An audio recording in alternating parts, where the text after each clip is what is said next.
Welcome to Avoidant Decoded, where we uncover the hidden emotions, silent behaviors, and deeper psychology behind the people who often feel the most but reveal the least. One of the biggest misconceptions about avoidant people is that the person who seems the most distant must have forgotten you. But distance does not always mean indifference. Sometimes the person acting like they do not need anyone is the same person lying awake at night, thinking about you more than they would ever admit. If you have ever cared deeply about someone who kept pulling away, understanding what happens beneath that distance may completely change the way you see their behavior. Before we go deeper, take a moment and type "night" in the comments if this message speaks to your experience. And if you are enjoying the content here at Avoidant Decoded, make sure you subscribe. Your support allows us to keep creating videos that help bring clarity to confusing relationship patterns. So what actually happens when an avoidant person misses someone? I am not talking about the version they show other people, and I am not talking about what they would openly confess. I am talking about those private moments when the day becomes quiet, the distractions disappear, and they are finally left alone with emotions they have been trying not to feel. One thing many people misunderstand is that avoidant individuals do not necessarily experience emotions less intensely. In many cases, they can feel incredibly deeply. The difference is that they may have learned very early that strong emotions, dependence, and vulnerability are dangerous. Somewhere along the way, they may have developed the belief that needing someone gives that person the power to hurt them, and that becoming attached means eventually losing something important. Over time, that belief becomes a protective identity. They learn to appear independent. They become comfortable handling everything alone. They convince themselves that they are perfectly fine without emotional closeness. Eventually, the protection can become so familiar that they no longer recognize how much it is controlling their relationships. This often becomes especially visible when someone genuinely important enters their life. At first, connection may feel exciting, but as the relationship becomes deeper, another feeling can appear underneath the excitement: fear. Their mind may begin warning them that this person is becoming too important, and if they become completely attached, losing that person could hurt more than they can handle. That is when the distancing can begin. They become quieter. They need more space. They suddenly become extremely focused on work, hobbies, routines, or small problems within the relationship. Things that once seemed insignificant can suddenly become reasons to pull back. Meanwhile, the person on the other side is left wondering what happened and whether they somehow caused it. In many cases, you did not create that wall. The wall was already there. It may have been built through years of experiences where closeness felt unreliable. Perhaps affection was inconsistent. Maybe expressing emotions was ignored, rejected, or met with distance. Maybe they learned that asking for comfort did not guarantee comfort would come. Their nervous system eventually reached a simple conclusion: depending on people is risky, so I will depend on myself instead. That strategy may have protected them once, but the same strategy can become painful later in life. Now imagine what happens after they pull away. The day continues. They work, talk to people, stay busy, watch something, scroll through their phone, and fill their time with ordinary responsibilities. During those hours, they can keep the emotional discomfort at a manageable distance. Then nighttime arrives. The messages slow down. The television goes off. The house becomes quiet. There are fewer things demanding their attention, and suddenly, everything they kept buried throughout the day starts finding its way back to the surface. At first, they may not even recognize it as missing you. They may simply feel restless. They walk around without knowing what they are looking for. They pick up their phone, check it, put it down, and then pick it up again. They move from one distraction to another because sitting still would mean sitting with themselves. So they scroll. They watch another episode. They check social media. They find something else to occupy their mind. The goal is not necessarily to forget you. The goal is often to avoid feeling what your absence brings up inside them. Then something small reminds them of you. A song comes on. They see something funny that they know you would have appreciated. They read something interesting and almost automatically think about sending it to you. For a brief moment, the emotional connection returns, and then the protective system takes over again. They may think, I shouldn't message them. They may remind themselves why the distance exists. They may tell themselves they are better off alone. They might immediately find another activity or contact someone else simply to move their attention somewhere safer. This is why an avoidant person appearing busy does not automatically mean they have moved on. Sometimes busyness is simply a way to maintain emotional control. They may even browse dating apps or talk to other people. From the outside, that can look like complete emotional detachment, but distraction and emotional resolution are not the same thing. Someone can surround themselves with new experiences while still carrying unresolved feelings about someone from their past. And beneath all of those distractions, a quieter part of their mind may still return to you. Avoidant people may spend more time revisiting memories than imagining a future. The future requires hope, and hope creates uncertainty. The past can feel safer because it has already happened. Nothing about a completed memory requires them to risk something new. So they replay the little moments, not necessarily the dramatic arguments or major relationship milestones, but the ordinary details that slipped through their defenses. They remember the way you laughed, a random conversation, sitting together in comfortable silence, a look you gave them when you understood something they had not explained, a small moment when they felt accepted without having to perform or protect themselves. Those moments can stay surprisingly powerful. They may never tell you about them. They may never send a message saying they were thinking about that afternoon or that conversation. But memories do not need permission to return. When the distractions disappear, the mind often goes back to whatever carried emotional significance. Another behavior people frequently overlook is quiet checking. An avoidant person may look at your profile without contacting you. They may watch your stories, notice what you are doing, or simply check whether you are still around. They may tell themselves it is curiosity. They may even convince themselves that it means nothing. But sometimes, the deeper reason is that they want reassurance that the connection has not completely disappeared. They want to know you are okay. They want to know you still exist somewhere in their world. Yet they may not be willing to take the emotional risk of actually entering that world again. This creates one of the strangest contradictions in avoidant behavior. They can want closeness while avoiding direct connection. They can miss someone while refusing to contact them. They can care deeply while behaving as though they do not care at all. Eventually, however, the phone gets put away. The room becomes quiet again, and that is when the emotions they have been avoiding can become impossible to ignore. They may lie awake feeling several things at once: longing, sadness, fear, frustration, regret, and sometimes anger. But that anger is not always directed toward you.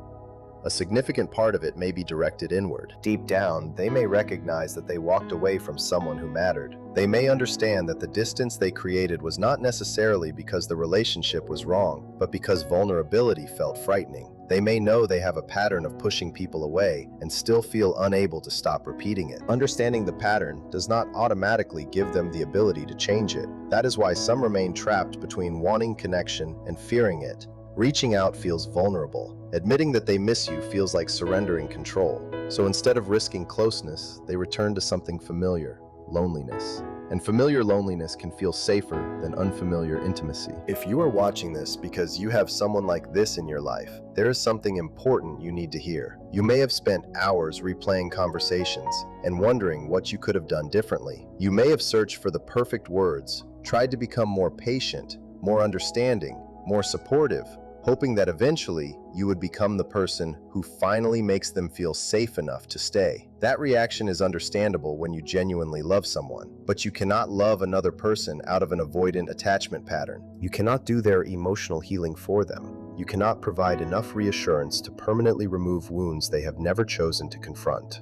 You cannot sacrifice more and more of yourself until another person finally decides they are ready for intimacy. Their healing has to become their responsibility. So stop interpreting their distance as proof that you were not enough. Their withdrawal is not a measurement of your worth. Their inability to communicate does not automatically erase the connection you shared. And if they miss you without contacting you, that does not necessarily mean the feelings were fake. It may mean they are caught inside a protective pattern that once helped them survive, but now prevents them from experiencing the connection they actually want. The emotional walls they built may have protected them in the past, but eventually those same walls can can become a prison. The painful irony is that they may continue believing the walls are keeping them safe, even while those walls prevent them from receiving the closeness they need. Avoidant people are not necessarily born cold or incapable of love. Many learn to shut down certain emotional needs because, at some point, that felt like the safest option. The problem is that survival strategies can continue operating long after the original threat is gone. And so, the cycle repeats. They think about you at night.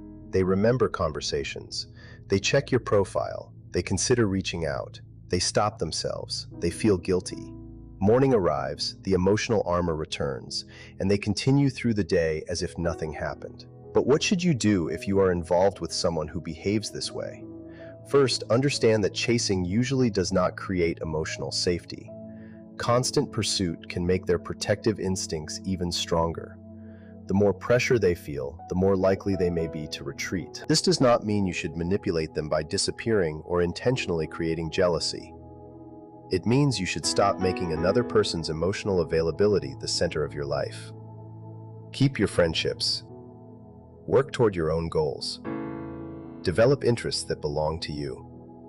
Maintain your identity outside the relationship. Build a life that remains meaningful whether they are present or distant. That is not a game.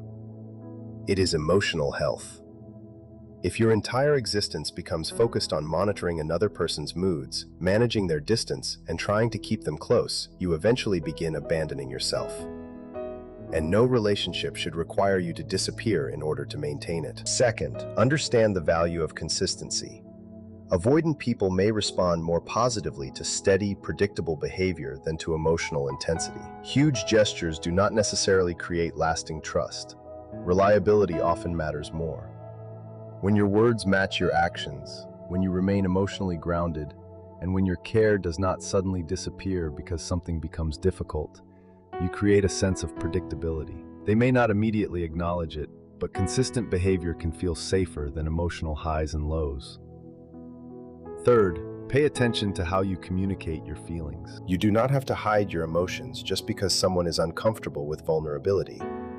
You can say, "I miss you," without demanding that they immediately prove how much they care. You can say, "That hurt me," instead of attacking them with statements like, "You always do this." The feeling remains honest, but the delivery creates less unnecessary defensiveness. And if you have already stepped away from an avoidant person because you genuinely stopped chasing them, there is another important dynamic to understand. Sometimes people with avoidant tendencies do not fully experience the weight of their emotions until the possibility of losing the relationship becomes real. When you were always available, they could focus on protecting themselves while knowing you were still there. But when your presence becomes uncertain, the emotional space changes. They may finally begin noticing the absence they had previously managed to ignore. That can make the memories stronger. The urge to check your profile can increase. The silence can suddenly feel much heavier. But even then, they may still remain silent. This is one of the most difficult realities. Missing someone does not automatically create the courage to reconnect. The fear of vulnerability can still be stronger than the desire for closeness. Eventually, however, some people reach a point where the pain of staying disconnected becomes greater than the fear of reaching out. When they do contact you, do not necessarily expect a dramatic declaration of love. It may be something incredibly small. They might send a meme. They might mention an old memory. They might say, "This reminded me of you." They may send a completely ordinary message that appears insignificant on the surface. For someone who struggles with vulnerability, however, that small message can represent a major internal decision. It may mean they allowed themselves to take a risk and open the door, even if only slightly. What happens after that matters. If the response immediately becomes emotionally overwhelming, or if you try to restore the entire relationship in one conversation, they may retreat again. The opening they created may still feel fragile. You can welcome them without chasing them. You can be happy to hear from them without making them responsible for your emotional stability. You can leave space for connection without forcing them to move faster than they are ready to move. At the same time, do not confuse patience with accepting an endless cycle. This is where you have to step back and look at the relationship as a whole. Understanding what happens inside an avoidant person's mind can help you develop compassion. But compassion should never require you to ignore your own needs. Ask yourself honestly, is this relationship giving me enough to make the emotional cost worthwhile? You do not need perfection. No relationship provides that, but are there enough signs of affection, consistency, communication, emotional availability, mutual effort, and partnership to create a healthy future? Or have you become someone who constantly explains their behavior while quietly ignoring your own loneliness? Understanding someone's attachment style does not mean you have to accept a relationship that repeatedly leaves you emotionally empty.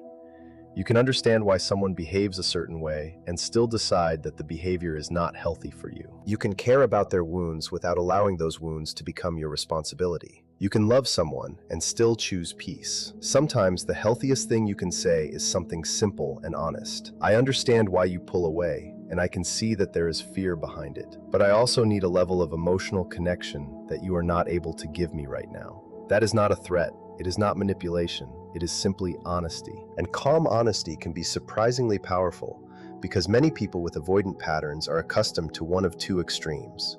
Someone either tolerates their distance indefinitely or eventually becomes angry and explodes. What they may rarely experience is a person who can hold compassion and boundaries at the same time. Someone who can say, I care about you, I understand you, but I also respect myself. That kind of grounded response can create an environment that feels different from the emotional chaos they may expect. It does not guarantee that they will change. Nothing can guarantee that except their own willingness to recognize the pattern and work through it. But it gives genuine growth a healthier opportunity. So let's return to that person lying awake at night. They may be remembering you. They may be looking at your profile without contacting you. They may be thinking about sending a message and then deciding against it. They may feel the absence more strongly than they allow anyone to see. They may miss you. They may care more than they show. They may want closeness while simultaneously being terrified of what closeness requires. And underneath much of that conflict is fear. Fear of depending on someone, fear of losing control, fear of being rejected, fear of being hurt again, and sometimes fear that if they finally let someone in, that person will discover how deeply they actually care. Knowing this can be comforting because it may remind you that the connection you experienced was not necessarily imaginary. The feelings may have been real. The bond may have mattered. But there is one truth you should never lose sight of. Real feelings are not enough to create a healthy relationship. Love needs more than chemistry. It needs communication. It needs vulnerability. It needs emotional safety. It needs consistency. Most importantly, it needs mutual effort. Someone can miss you deeply and still be unable to give you the relationship you deserve. Someone can love you and still need to heal before they are capable of loving you in a healthy way. And you can understand all of that without waiting forever. So take what you have learned here as understanding, not as a reason to chase. Let it help you stop blaming yourself, but also let it remind you to protect your own peace. You do not need to prove your worth by convincing someone to choose you. If this message resonated with you, share it with someone who may need to hear it, and leave the word night in the comments. And if you want more conversations about avoidant behavior, emotional patterns, relationships, and the psychology behind what people often struggle to say out loud, subscribe to Avoidant Decoded. Thank you for spending this time with us, and remember, sometimes the person who looks the least affected is fighting the loudest battle in the quietest moments.